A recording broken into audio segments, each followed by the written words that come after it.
Ano pa po yung aasahan ng publiko tungkol po sa mga programa ng DSWD for this year?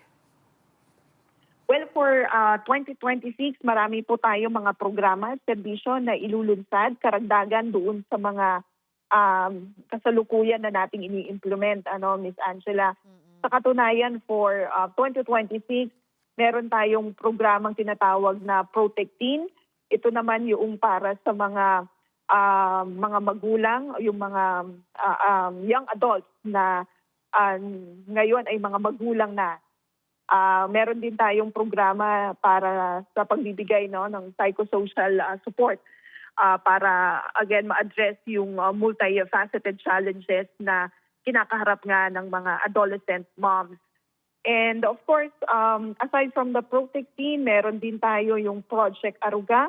Ito naman ay yung community-based initiative na dinisenyo para suportahan yung mga pamilya na meron pong children with disabilities.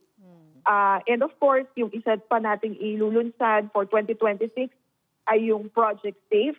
Ito naman ay isa sa mga programa that would prevent, protect, and provide reintegration mechanisms para naman sa mga kabataan na naging biktima ng online sexual abuse or exploitation of children. So ito po ay ilan lamang sa mga bagong programa na ilulunsad natin sa unang bahagi po ng 2026.